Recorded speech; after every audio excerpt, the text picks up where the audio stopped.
The truth is simple yet unsettling. Your brain isn't addicted to the person. It's addicted to the cycle. Toxic relationships don't trap you because you're weak.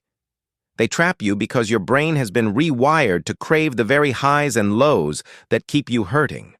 Once you understand this, the shame dissolves, and what remains is knowledge, a powerful first step toward freedom.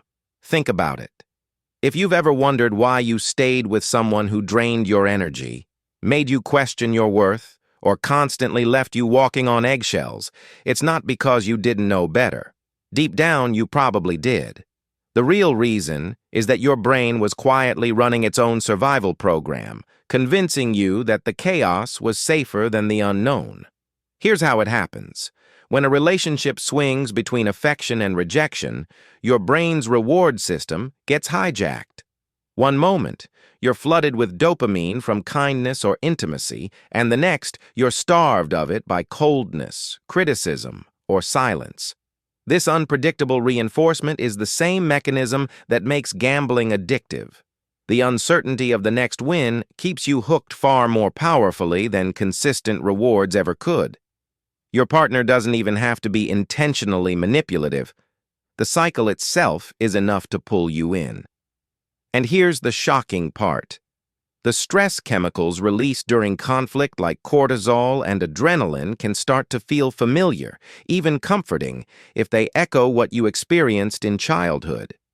For someone who grew up around unpredictability, neglect, or criticism, a toxic relationship can feel strangely like home.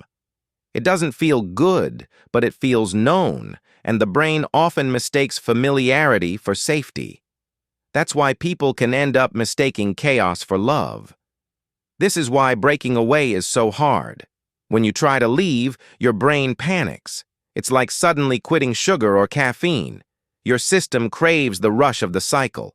You miss the high after every fight, the relief when the coldness finally melts into affection again. It isn't that you miss the pain, you miss the dopamine spike that follows. That biochemical pull is what drags people back again and again, even when they swear they're done. But here's the hopeful side. The brain is not fixed. Neuroplasticity means that what was once wired in can also be rewired. It begins with awareness, realizing you're not crazy, not broken, and not weak. You are caught in a loop your brain thinks is keeping you alive. With consistent boundaries, healthier connections, and support, those neural pathways start to weaken. Slowly, your brain learns to stop craving the roller coaster and to rest in stability, which at first can feel boring but eventually becomes peace. It's also important to remember that leaving isn't just about cutting off contact with another person. It's about retraining your brain. That's why so many people, even after leaving, still dream about their ex, stalk their social media, or feel pulled back into old patterns. The brain doesn't instantly adjust. It goes through withdrawal.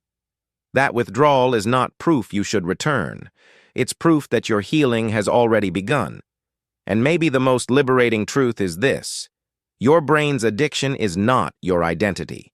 It's just a pattern. Once you see the pattern clearly, it loses its grip. You can begin to separate love from chaos, connection from control, and comfort from damage. Over time, real love, steady, respectful, nourishing, stops feeling foreign and starts feeling natural. That's when you know you've broken the cycle. So the next time you ask yourself, why do I keep going back? Remember, your brain is clinging to a chemical loop, not to real love, and loops can be broken. Understanding this isn't just science, it's freedom. We just uncovered one secret. There are hundreds more. Hit subscribe, share the insight, and let the next episode take you deeper only on Mindscape Secrets.